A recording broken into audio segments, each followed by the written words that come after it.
Jungle.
MP جمشید خان محمد د 14 اگست نه شروع کیدونکې د پولیو مهم په باقاعده توګه باندې افتتاح وکړه.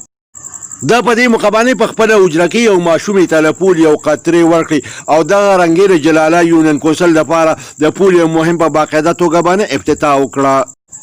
دا په دې موقع باندې موجودو خلکو ته مختصره وینا هم وکړه او په ماشومانو باندې د پولیو د قطرو د سکولو اهمیت په خلکو باندې واضح کړ. دا په دې موقع باندې په خصوصي توګه باندې علما کرامو ته اپیل وکړو چې دې ماشومانو ته د پولیو د قطرو د سکولو اهمیت په خلکو باندې واضح کړي. د زیاته کړه چې د پولیو په قطرو کې هیڅ قسم ضرر رسا او مضر صحت څیزونه شامل نه دي. دا وی چې خلکو له پکار دي چې د پولیو د عملي سره مکمل تعاون وکړي او خپلو بچو له په باقاعده توګه باندې د پولیو قطرې ورکړي. په دې موقع باندې د نورو نه علاوه ډسټرکټ هیلث کمیونیکیشن افسر ډاکټر بخزمان او مجاهد شاه هم موجود وو. کتونکو په دې موقع باندې MP جمشید خان محمد صدارنګي وینا وکړه. راځئ چې وی ګورو. ډېر یو مشکل کار حکومت کوي او هغه زما ستا د بچو لپاره کوي. مختلف قسمه پروپیګنډې مو شو په دې کې کومه پروپیګنډه زیاته چې جنسي دغه ختموي او ما خیال یو جنریشن په دې کې لوی شو. چا ته چې پولیو خطرې شوي نو یو جنریشن یو نسل هغه لوی شو. نو خو ټیک ټاک دې ودونه کوي د هغې بچي پیدا کېږي 25 26 27 28 سال عمر د هغه جنریشن د هغه نسل دی. نو یو کس ته ثابت کی په دې ټول ملک کې چې یو کس امپورټنټ د دې د وجه نه شوی دی. یو قسم امپورټنټ نشته، یو قسم مطلب د هغه جنسي حالت نه دی خراب شوی. نو دا پروپیګنډې دی. زه علما کرامو ته د خپلې علاقې د خپل ملک هغوی ته درخواست کوم چې تاسو په دې کې خپل پازیټیو کردار ادا کوئ. دا داسې یو دغه ده وبا ده، دا داسې یو بیماري ده که په ټوله علاقه کې یو ماشوم د پولیو قطرې نه پاتې شو نو د هغه د وجې نه د ټولې علاقې په کیلومترو کې د ټولې علاقې ماشومانو ته خطر وي. پکار دا ده چې کوم ښه کار کېږي چې موږ ټول په دې کې رایوکی شو، د حکومت مټې مضبوطې کړو.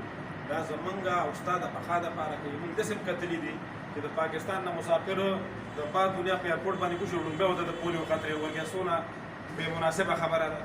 سپین ږیرو ته لویو ته دا څه موږ په دې شي باندې توجه نه ده ورکړې.